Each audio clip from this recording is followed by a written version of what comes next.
Bertemu lagi di renungan hari ini ya, puji Tuhan, hari baru, berkat baru, penyertaan Tuhan yang selalu ada dalam hidup kita. Amin ya, kiranya semakin hari kita semakin mencintai Tuhan lebih lagi ya. Semakin hari kita semakin tahu ya tujuan hidup kita, semakin mengerti ya. Semakin rindu untuk mengetahui isi hati Tuhan lebih lagi ya. Kita bisa merasakan apa yang Tuhan kita rasakan ya, kerinduan yang Tuhan inginkan bagi umat manusia. Amin ya, dengan membaca Alkitab ini, puji Tuhan ya, dari zaman nabi-nabi, zaman para rasul, Tuhan Yesus selalu menganugerahkan Roh Kudusnya kepada orang-orang pilihannya, sehingga mereka ini menuliskan kisah-kisah hidup mereka dan kesaksian-kesaksian orang-orang sekitar mereka ya, saat mendapatkan lawatan Roh Kudus ya, saat menjalani hidup mereka, saat melakukan apa yang menjadi kehendak Tuhan, apa yang Tuhan inginkan ya. Semuanya ditulis, dan ini menjadi pedoman kita ya untuk mengetahui isi hati Tuhan itu seperti apa yang dimaui, karena kita tahu ya, Tuhan itu tidak berubah dari dulu, sekarang sampai selamanya. Apabila kita melakukan kebenaran, apa yang baik di mata Tuhan, apa yang dianugerahkan ya, semuanya sudah ada contohnya di sini. Tapi ketika manusia melakukan apa yang menjadi kesalahan di mata Tuhan, Tuhan juga sudah menuliskan contohnya ya dalam Alkitab ini. Amin ya. Sekali lagi ya, penghakiman itu miliknya Tuhan ya. Manusia itu tidak berhak untuk menghakimi, kecuali seperti yang Tuhan juga ajarkan ya, ada perkara pidana, perdata ya, untuk ketertiban saat hidup di dunia ya, yang diwakilkan oleh aparat-aparat yang jujur ya, yang sesuai dengan apa yang dikehendaki Tuhan, itu juga ada ya, tertulis di kitab ini. Amin ya. Tuhan kita tuh senyata itu. Kiranya kita benar-benar rindu ya untuk selalu mengetahui apa yang dikehendaki Tuhan ya. Kita bisa bersikap seperti para rasul, para murid Tuhan Yesus ketika mendapatkan urapan Roh Kudus. Mereka keluar menjangkau jiwa-jiwa ya, tidak bersikap eksklusif ya, tetapi menjangkau jiwa-jiwa untuk menyelamatkan. Karena itu yang diinginkan Tuhan Yesus. Ketika aku lapar, kau tidak memberi aku makan. Ketika aku haus, kau tidak memberi aku minum. Kau tidak memberi aku tumpangan. Tuhan menyatakan dirinya di orang-orang seperti itu. Karena Tuhan juga menginginkan semua orang terberkati ya. Makanya pada orang-orang Yahudi zaman dulu ya, Tuhan berbicara seperti itu. Amin ya. Kita mengucapkan terima kasih kepada Tuhan Yesus karena memberikan perkataan-perkataan seperti itu, sehingga kebaikan yang tersebar selama ini ya. Kiranya kita juga tetap melakukan apa yang menjadi kehendak Tuhan, karena ketika kita tahu ya, kita ada ayatnya, ketika kita menyatakan bahwa Tuhan Yesus ada dalam diri kita, kita menyatakan iman kita, Roh Kudus ada dalam diri kita, Tuhan ada dalam diri kita, otomatis kita wajib melakukan apa yang Tuhan Yesus lakukan 2000 tahun yang lalu. Bersaksi, berfirman, menjangkau jiwa, berani mendoakan orang, untuk menyatakan Roh Kudus dalam diri manusia, tumpang tangan di orang sakit sembuh, bisa mengusir setan, melakukan hal-hal yang ajaib. Itu yang diinginkan Tuhan. Amin ya. Itu yang diinginkan. Kiranya kita bisa saling dukung, saling support, saling bantu untuk bisa melakukan apa yang menjadi kehendak Tuhan saja. Seperti siapa? Seperti para rasul, para murid Tuhan Yesus. Ketika mereka menyebar ke seluruh dunia, ketika mereka bertemu, mereka saling bersaksi. Bukan untuk menyombongkan diri, karena kesombongan itu kenajisan ya di mata Tuhan. Tapi mereka tuh saling menguatkan ya. Bersaksi itu tuh saling menguatkan bahwa Tuhan itu bisa melakukan ini. Karena apa? Roh Kudus itu hak setiap orang. Setiap orang masing-masing tuh berhak Roh Kudus. Jadi bukan bermaksud untuk menyombongkan diri. Karena itu adalah hak setiap orang. Seperti para rasul, para murid, mereka saat berdoa bersama-sama semuanya mendapatkan lawatan. Ya. Jangan sampai ketika kita melihat orang bisa melakukan sesuatu ada rasa iri, dah hilang dah Roh Kudus. Ya. dan melakukan segala trik-trik untuk bisa menjegal agar Roh Kudus itu pergi. Hilang sudah kesempatan untuk mendapatkan Roh Kudus. Tetapi ketika kita melihat orang-orang ada urapan, misal melakukan tanda-tanda mujizat karena dia berani bayar harga, mau hidup kudus ya, mau bertobat walaupun kesalahannya semerah kirmisi, dia mau bertobat, dia mau bayar harga dengan hidup kudus, melakukan segala kehendak Tuhan. Tuhan menyatakan Roh Kudusnya, tanda-tanda mujizat. Bersyukurlah karena diberi kesempatan. Bukan rasa iri dengki yang dibesar-besarkan. Jangan. Ya. Dengan melakukan segala trik zaman sekarang ya, untuk menjegal orang-orang yang ada Roh Kudus agar Roh Kudusnya pergi. Ya, bahkan dengan orang-orang yang diberi kesempatan menjabat di gereja-gereja dengan mata telanjang, setiap orang bisa membiarkan ya beberapa orang ini melakukan hal itu. Segala yang ada di Alkitab dilawan dan dibiarkan, padahal Tuhan itu tidak berubah dari dulu sekarang sampai selamanya. Apa yang salah di mata Tuhan pasti ada akibatnya. Ya. Kalau ada orang yang ada urapan berarti dia sudah mau bayar harga. Bersyukurlah karena Tuhan mau membukakan orang-orang seperti itu. Contoh hidupnya, walaupun dia dosa di masa lalu, kalau dia bertobat, Tuhan tuh seperti itu. Kalau bertobat dia dipakai. Berarti di hatinya tidak ada tipu muslihat, tidak ada kemunafikan. Hal-hal yang najis di mata Roh Kudus itu tidak ada sehingga bisa dipakai Tuhan. Bersyukurlah. Karena berarti hati kita dikuatkan. Kalau dia bisa, kita juga bisa. Mulai hidup kudus, mulai melakukan apa yang menjadi kehendak Tuhan saja. Ya. Sadari bahwa tujuan kita itu cuma ke surga, bertemu dengan Tuhan, tidak ada yang lainnya. Ya, fokuskan diri kita untuk melakukan kehendak Tuhan. Kalau mereka bisa, kita bisa. Camkan itu dalam hati kita. Ya, karena Roh Kudus itu hak setiap orang. Itu bukan hal yang eksklusif, tapi itu hak setiap orang yang mau mencintai Tuhan dengan melakukan apa yang menjadi kehendaknya saja. Mau hidup kudus. Ya. Amin ya, puji Tuhan. Amin. Kita akan lanjutkan membaca dan merenungkan ayat firman Tuhan diambil di kitab 2 Samuel pasal yang ke-10 ya, ayat 1 sampai ayat 19. Judul perikopnya, Daud berperang melawan Bani Amon dan orang Aram. Sesudah itu matilah Raja Bani Amon dan Hanun anaknya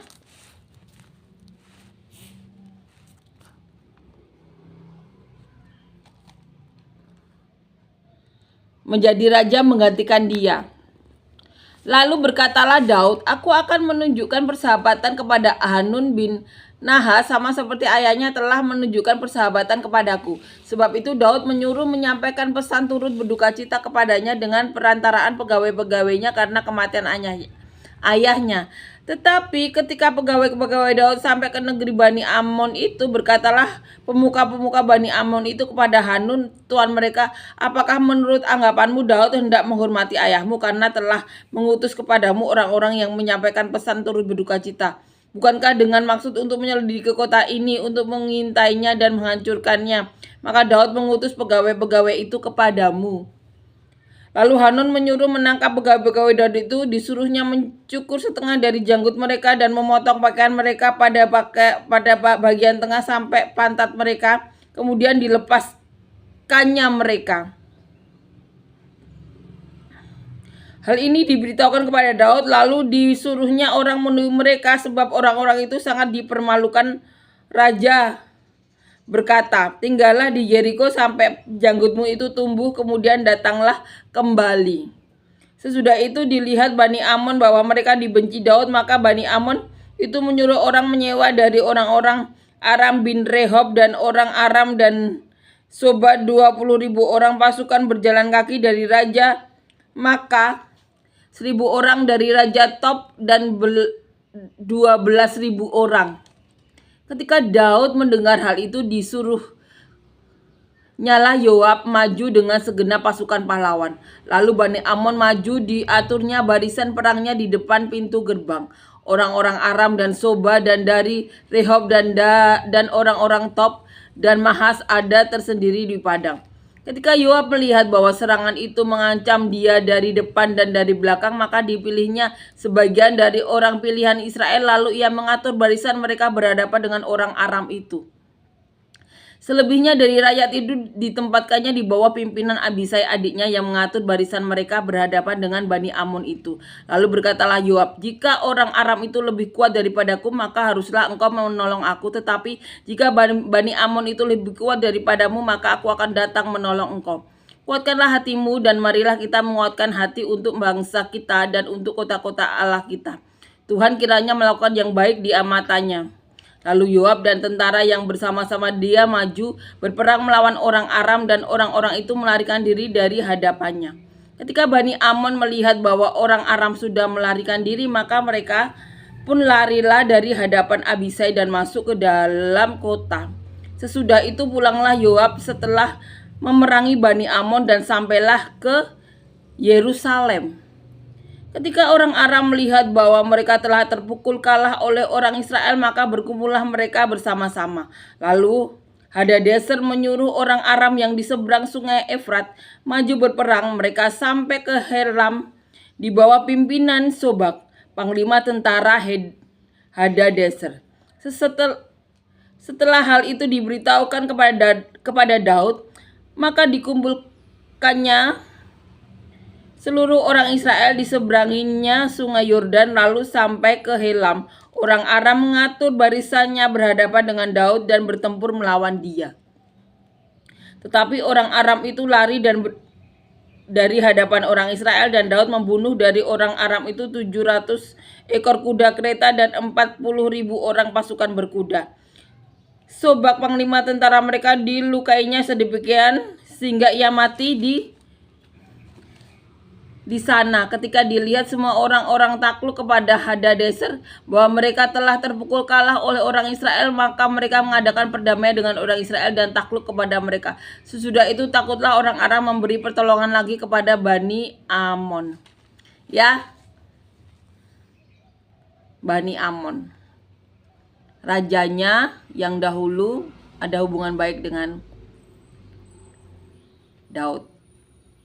Tetapi ketika meninggal, anaknya dikelilingi oleh orang-orang yang hatinya tidak kepada Tuhan, ya. Ketika nasihat diberikan dari orang-orang yang tidak takut Tuhan, yang padahal Daud itu mau menjalin persahabatan, ya. Daud itu datang loh menyuruh utusannya untuk mengadakan perdamaian, ya, agar ada hubungan baik, ya, dengan ayahnya.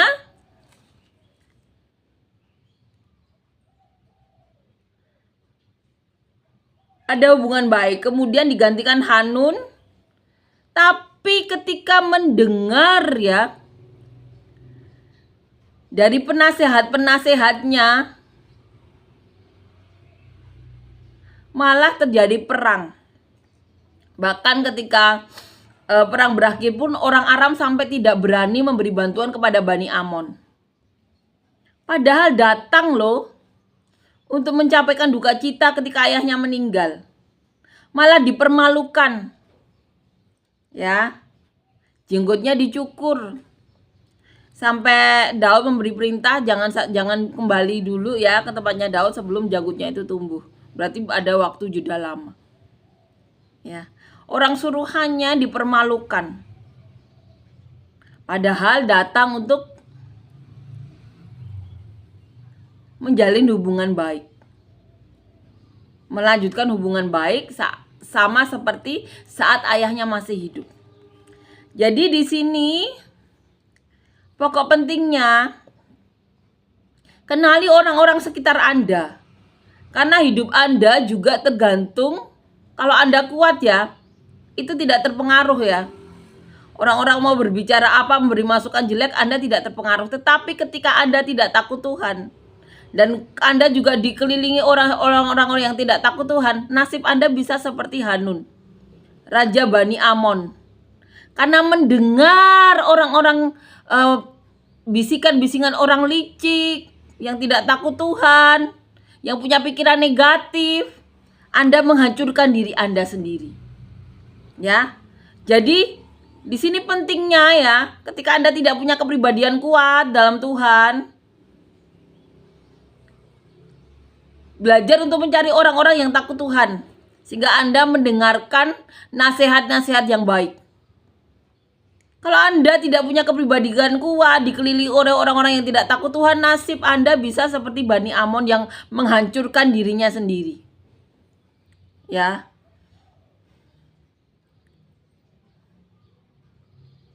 Jadi, cek Anda berada di sekeliling orang-orang yang bagaimana. Berpikiran positif, takut akan Tuhan atau tidak. Ya. Ini masih terjadi sampai sekarang. Ya, kita akan renungkan ayat demi ayatnya bagaimana Daud berperang dengan Bani Amon karena Bani Amon mempermalukan orang suruhannya. Ya. Kita akan baca ayat demi ayat ya. Sesudah itu matilah Raja Bani Amon dan Hanun anaknya menjadi raja menggantikan dia ya. Jadi di sini dikatakan Raja Bani Amon meninggal. Di mana raja sebelumnya adalah sahabat atau teman atau sudah menjalin hubungan baik dengan Daud. Tetapi ketika anaknya naik tahta, mendengarkan orang yang salah ya. Dikatakan lalu berkatalah Daud, aku akan menunjukkan persahabatan kepada Hanun bin Nahas sama seperti ayahnya. Jadi Nahas, ayahnya itu menjalin hubungan ya dengan Daud. Dan Daud tetap mau menjalin hubungan juga yang baik dengan anaknya ya.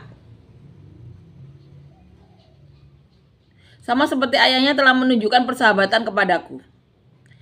Sebab itu Daud menyuruh menyampaikan pesan turut berduka cita kepadanya dengan perantaraan pegawai-pegawainya karena kematian ayahnya ya. Jadi di sini Daud mau menyampaikan pesan duka cita. Tetapi ketika pegawai-pegawai Daud sampai ke negeri Bani Amon itu, berkatalah pemuka-pemuka Bani Amon itu kepada Hanun, Tuhan mereka, apakah menurut anggapanmu Daud hendak menghormati ayahmu? Karena ia selalu mengutus kepadamu orang-orang yang ia telah mengutus kepadamu orang-orang yang menyampaikan pesan turut berduka cita, bukankah dengan maksud untuk menyelidiki kota ini, untuk mengintainya dan menghancurkannya? Maka Daud mengutus pegawai-pegawainya itu kepadamu. Ya, jadi pastinya ya orang-orang ini tidak tahu ya masa lalu dari Daud ya. Daud itu orang yang kita tahu ya, bahkan saat sudah dinubuatkan untuk memimpin Israel pun, Daud tetap dengan Yehuda sudah bersyukur ya. Dan ketika menjadi raja itu juga karena diberikan, bukan karena perang ya. Ketika menjadi raja itu ya, dia kan waktu awal-awal kan dapat Yehuda aja ya. Tapi akhirnya ada orang yang ditakuti di situ ya, karena dikira mau mengambil gudi-gudi ayahnya Saul ya. Akhirnya memberikan negeri itu kepada Daud ya. Jadi Daud itu dikatakan tidak punya ambisi besar ya. Berperang pun juga karena ada yang cari gara-gara ya, atau disuruh Tuhan. Ya kalau kita baca sejauh ini ya. Jadi mungkin atau pastinya orang-orang Hanun ini tidak berpengetahuan luas ya. Jadi berpikiran negatif ya kepada Daud. Dikatakan juga ya di sini, lalu Hanun menyuruh menangkap pegawai-pegawai Daud itu, disuruhnya mencukur setengah dari janggut mereka dan memotong pakaian mereka pada bagian tengah sampai pantat mereka. Kemudian dilepaskannya mereka. Jadi orang suruhan Daud dipermalukan. Ya, dipotong janggutnya, dipotong pakaiannya sampai pantat, dipermalukan. Hal ini diberitahukan kepada Daud, lalu disuruhnya orang menemui mereka sebab orang-orang itu sangat dipermalukan. Ya, jadi Daud menyuruh orang untuk menemui orang-orang yang dipermalukan ini ya. Daud berkata, tinggallah di Yeriko sampai janggutmu itu tumbuh, kemudian datanglah kembali ya. Jadi diminta untuk di Yeriko sampai janggutnya itu kembali ya.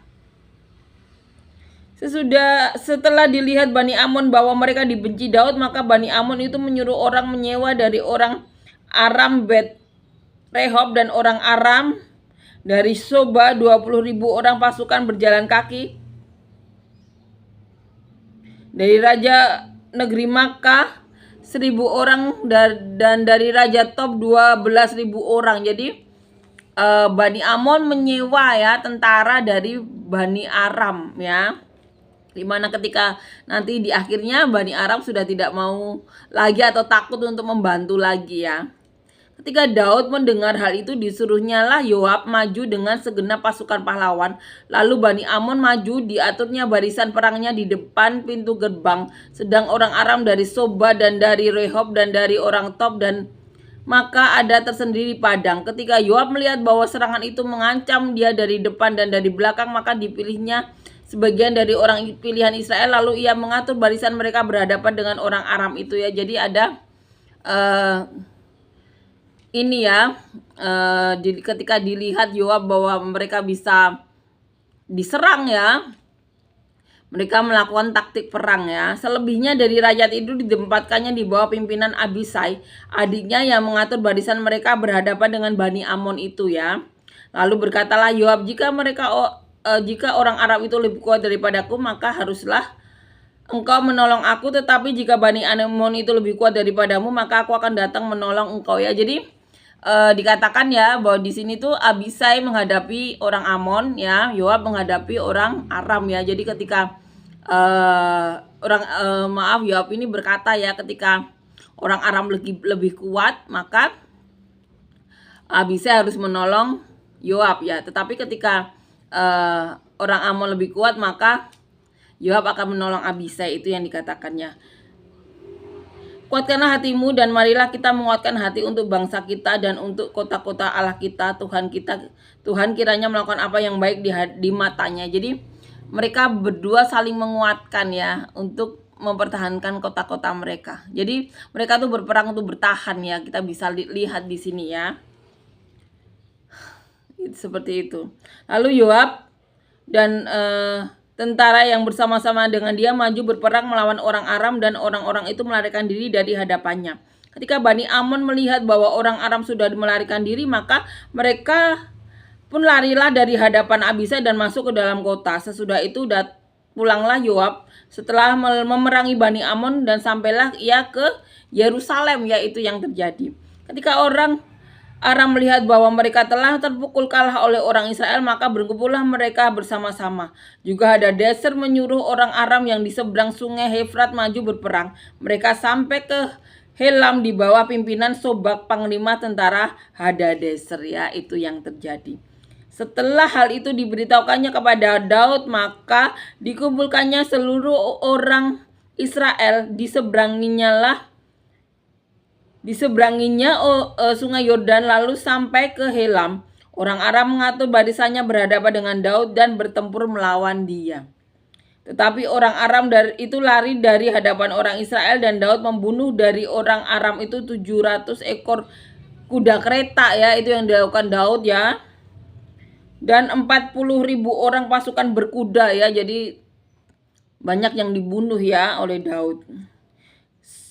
Sobak, panglima tentara mereka, dilukainya sedemikian sehingga ia mati di sana ya. Ia juga membunuh panglima yang ada di sana. Ketika dilihat semua raja yang takluk pada Hadadezer bahwa mereka telah terpukul kalah oleh orang Israel, maka mereka mengadakan pendamaian dengan orang Israel dan takluk kepada mereka. Sesudah itu takutlah orang Aram memberi pertolongan lagi kepada Bani Amon. Itu yang terjadi ya. Kiranya dengan membaca kisah-kisah ini kita bisa sedikit banyak mengetahui ya penyertaan dari Tuhan ya. Orang-orang yang diurapi Tuhan selalu disertai Tuhan ya. Asal tidak belok kiri, tidak belok kanan, lakukan apa yang menjadi kehendak Tuhan saja ya. Amin. takut Tuhan, jangan ada kesombongan. Ya, selalu melakukan apa yang diinginkan dan dikehendaki Tuhan saja.